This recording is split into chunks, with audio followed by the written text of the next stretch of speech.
اور اللہ کا وعدہ سچا ہے، اللہ کا وعدہ حق ہے، میں اس کی نعمت بڑھا دیتا ہوں، اور میں نے دیکھا ہے اللہ نے اس کی نعمتوں کو بڑھا دیا ہے۔ ایک درویش تھے، ایک مسجد ہے کوبے والی، ان میں ان کی قبر ہے۔ وہ زیادہ سال نہیں گزرے، زیادہ زیادہ 40-50 سال گزرے ہوں گے۔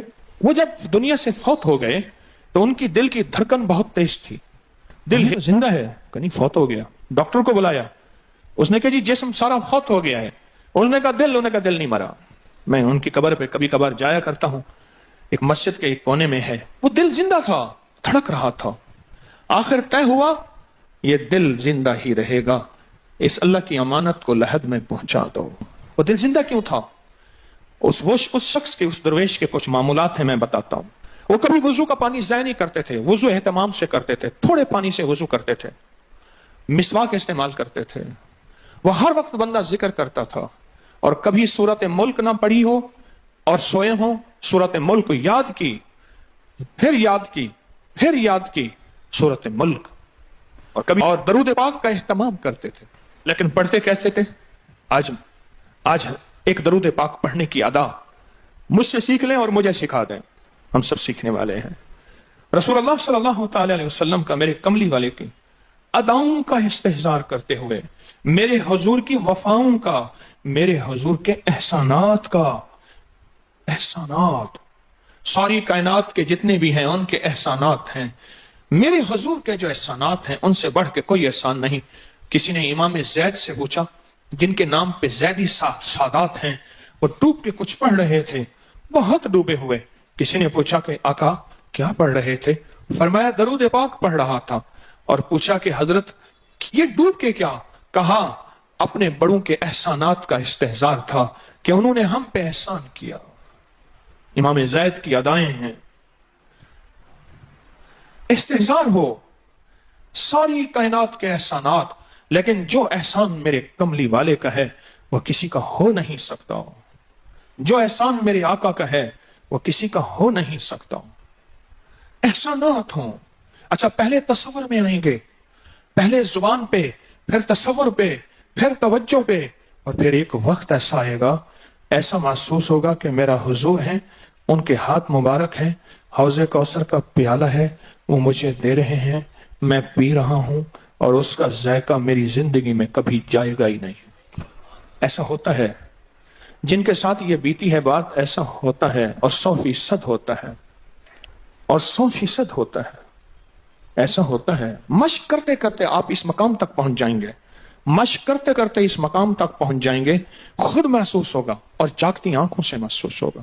اور مشق کرنی ہے حضور کے احسانات کو سامنے رکھ کے، ایک تصویر تو درود پاک پڑھ لیا کریں زندگی میں، روز ایک، چاہے زندگی یعنی دن میں کسی وقت بھی صبح شام پڑھ لیں بہتر ہے، ورنہ ایک تصویر ایسی جس میں حضور کے احسانات ہوں کہ یا رسول اللہ آپ کی برکت سے آج میری پیشانی سجدوں میں ہے، یا رسول اللہ آپ کی برکت سے آج میں آپ سے مانگنے والا، آپ کے رب سے مانگنے والا ہوں، اور اس کے غیر سے مانگنے والا نہیں ہوں، یا رسول اللہ آپ کی برکت سے میں قرآن کا حامل ہوں، سجدوں کا حامل ہوں، نماز کا حامل ہوں، اور آپ کی برکت سے یہ ملا مجھے نیکیاں، یہ عبادتیں، یہ سعادتیں، یہ راحتیں، یہ رحمتیں، یہ برکتیں، یہ خیریں ملی، یا رسول اللہ آپ کی برکت سے۔ ایک تصویر ایسی ہو جس میں میرے آقا کے احسانات کا سخت ترین تصور ہو، سخت ترین خیال ہو، اور سخت ترین استحضار، ایک تصویر ایسی ہو۔ اچھا پہلے یہ تصور میں بات آئے گی، پھر تصور بڑھتا چلا جائے گا، پھر یہ تصور ترقی کی راہیں اختیار کرے گا، پھر یہ ترقی اور آگے بڑھے گی، بڑھتے بڑھتے ایک وقت ایسا آئے گا کہ احساس ہوگا کہ حضور سامنے تشریف فرما ہے اور میں آقا کے قدموں میں بیٹھا ہوں۔ آنکھوں سے، جاگتی آنکھوں سے جلوے نظر آئیں گے، جاگتی آنکھوں سے نقشے نظر آئیں گے، جاگتی آنکھوں سے دیدار مصطفیٰ نصیب ہو۔ کئی درویش تھے، کئیوں نے کہا ہمارے لاہور میں شادرہ ہے، وہاں ایک صاحب تھے، کسی درویش کے پاس گئے، اس نے کہا جی مجھے حضور کا دیدار کرا دیں۔ فرمایا آنکھیں بند کر۔ آنکھیں بند کر کی تو اس دم اس کی جھٹکے سے آنکھیں کھولی، کہا اللہ کی قسم میں نے حضور کا دیدار کر لیا۔ جاگتی آنکھوں سے آپ آج فیصلہ کریں، ایک تسبیح درود پاک کی پڑھیں، صبح شام پڑھیں،